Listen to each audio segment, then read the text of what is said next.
Hello my dear listeners, कैसे हैं आप सब। उम्मीद करते हैं कि आप सब ठीक होंगे। तो चलिए कहानी की शुरुआत करते हैं। इससे पहले अगर आपको कहानी अच्छी लगे तो प्लीज़ चैनल को सब्सक्राइब कीजिए, बेल आइकन को प्रेस कीजिए ताकि कहानी अपलोड होते ही आपको नोटिफिकेशन मिल जाए। एंड कहानी को प्लीज़ लाइक एंड शेयर कीजिए। चलिए लेट्स स्टार्ट। ऑब्सेशन। राजगुरु अपने साथ एक लड़की को लेकर आए। वो लड़की छटपटा रही थी। उसके मुंह पर लाल कपड़ा लगा हुआ था, हाथ बंधे हुए थे बर्फ के अंदर। मिनोइल के कानों में आवाज़ आ रही थी, मिनोइल मिनोइल। मिनोइल उस आवाज़ से अपनी आंखें खोल दी और अपने आप से कहा, ये क्या है? इस बर्फ के अंदर भी हमें आवाज़ क्यों सुनाई दे रही है? और कौन है जो हमें आवाज़ दे रहा है और उसकी आवाज़ को हम महसूस कर रहे हैं? तभी उसके कानों में फिर आवाज़ आई, मिनोइल आप कहाँ हैं? बचाओ बचाओ बचाओ। इस आवाज़ को सुन मिनोइल की पूरी बॉडी अकड़ने लगी। उसे अजीब सा हो रहा था। राजगुरु ने उस लड़की के हाथों पर चाकू से वार किया, जिससे वो लड़की चीख उठी और उसका खून टप टप उस बर्फ की चादर पर गिरने लगा जिसके अंदर मिनोइल था। उस लड़की की चीख से मिनोइल ताबूत को तोड़ बर्फ की चादर को हटा बाहर निकल खड़ा हो गया। अभी बस एक बूंद ही खून उसका बॉडी पर गिरी हुई थी। उस एक खून से मिनोइल की बॉडी किसी आग की गोली की तरह दहकने लगी। बर्फ का खूबसूरत सा पहाड़ जिससे पिघलने की कगार पे आ गया। मिनोइल की चीख कुछ जानी पहचानी सी लगी। मिनोइल ने जल्दी से आगे बढ़ा और जैसे उसके चेहरे से कपड़ा हटाया, सामने दामिनी खड़ी थी। दामिनी ने जैसे ही मिनोइल को देखा, वो मिनोइल के गले लग गई और अपने हाथों को उसके चारों तरफ लपेट लिया। लपेटते हुए कहा, मिनोइल आप आ गए। दामिनी बहुत ही डरी हुई थी। मिनोइल ने भी उसे अपने सीने में छुपा लिया। आज पहली बार मिनोइल को इस तरह देख राजगुरु को एक झटका लगा। मिनोइल ने दामिनी को अपनी बाहों में जकड़ा और राजगुरु से जाने का इशारा किया। राजगुरु तुरंत गायब हो गए। मिनोइल ने जल्दी से बदल गया और मिनोइल ड्रैगन किंग से मिनोइल सिंह शेखावत बनकर धीरे से कहा, तुम यहाँ कैसे लिटिल बर्ड? लेकिन दामिनी ने कोई जवाब नहीं दिया। तो दूसरे ही पल मिनोइल को एहसास हुआ कि दामिनी बेहोश हो चुकी है। दामिनी को देख मिनोइल का दिल एक पल के लिए अजीब सा हो गया। मिनोइल दामिनी को अपनी बाहों में लिए हुए अपने पंख फैलाया और वहां से निकल गया। Farm house. मिनोइल ने दामिनी को बेड पर सुला दिया और उसके साइड में बैठ गया। दामिनी बेहोश बेजान से बेड पर पड़ी थी। उसे इस तरह देख मिनोइल की आंखें लाल थी। उसके पूरे बदन में आग लग गई। उसके चारों तरफ आग धधक रही थी। उसकी आंखें खून की तरह हो गई। वो वहां से एक झटके में गायब हो गया। ड्रैगन लोक। मिनोइल सीधे ड्रैगन लोक में गया और सीधे राजगुरु के पास गया। और इससे पहले राजगुरु कुछ कहते, मिनोइल अपने ड्रैगन रूप में आ गया और अपने हाथों से राजगुरु का गला दबाते हुए कहा, किसने कहा था उस लड़की को हाथ लगाने को? मेरी इजाज़त के बगैर आप उस लड़की के करीब भी कैसे गए? मिनोइल ने इस वक्त एक हैवान लग रहा था। उसकी आंखें खून में डूबी हुई थी। उसका चेहरा इस वक्त बहुत ही भयानक लग रहा था। कोई उसे इस तरह देखता तो डर से मर जाता। राजगुरु अपना गला छुड़ाने की कोशिश कर रहे थे, लेकिन मिनोइल की पकड़ कसती जा रही थी।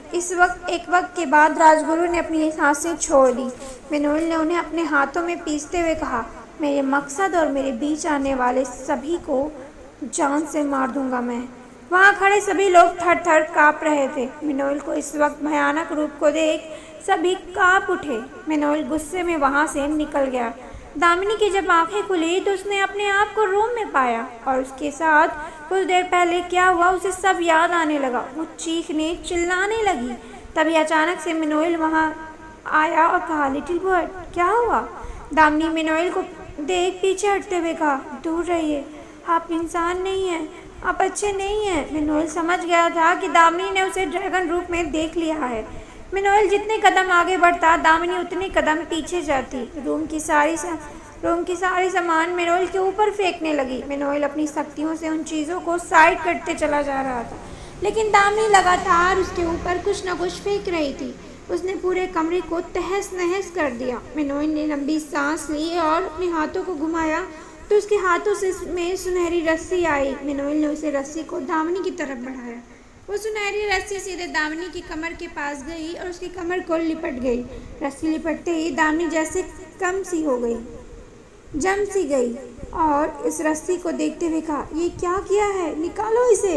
इससे पहले दामिनी कुछ और कहती, मिनोइल ने उसे रस्सी को अपनी तरफ खींचा, जिससे दामिनी सीधे मिनोइल की सीने से जा लगी। मिनोइल के उस रस्सी को घुमा दिया तो उस रस्सी में उसे और दामिनी एक दूसरे के साथ बांध दिया। इस वक्त दामिनी और मिनोइल एक दूसरे के इतने करीब थे कि दोनों के दिल की धड़कनें आपस में टकरा रही थी। दामिनी ने चीखते हुए कहा, छोड़ दो हमें, क्या कर रहे हो। मिनोइल ने दामिनी के चिन को पकड़ा और उसके फेस को उठाते हुए कहा, मेरी आंखों में देखो।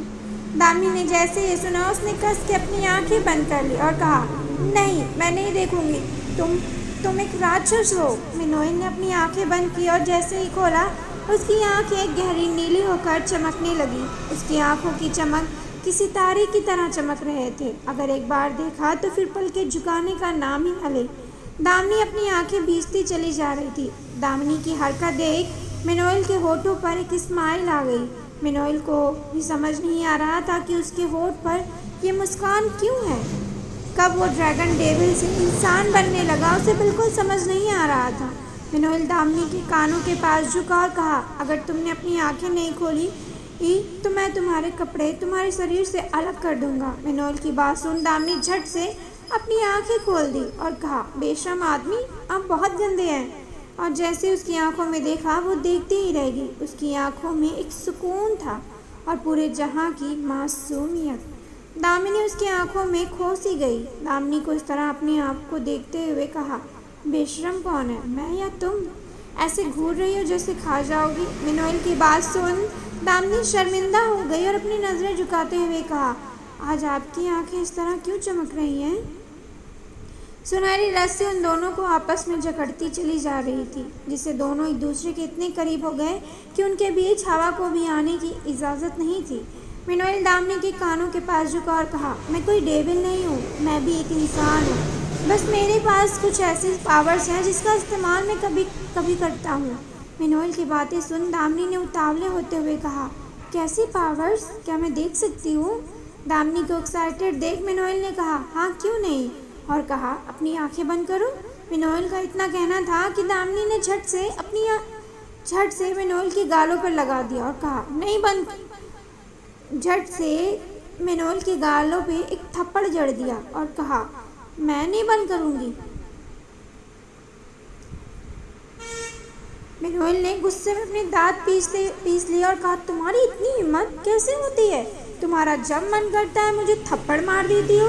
दामिनी ने अपनी आंखें छोटी करते हुए कहा, मैंने थप्पड़ नहीं मारा, मैंने तो बस चट से लगाया क्योंकि आप मुझे मेरी आंखें बंद करने को कह रहे थे, और जब मैं आंखें बंद करती हूँ तो आप मेरे कपड़े मुझसे अलग कर देते।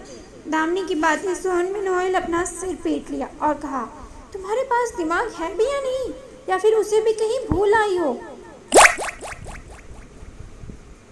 दामिनी ने देखा कि मिनोइल गुस्सा कर रहा है तो उसने अपने हाथों को उठाया और उसके गालों को सहलाते हुए कहा, लग गई? मैंने तो धीरे से मारा था, आपको तेजी से कैसे लग गई?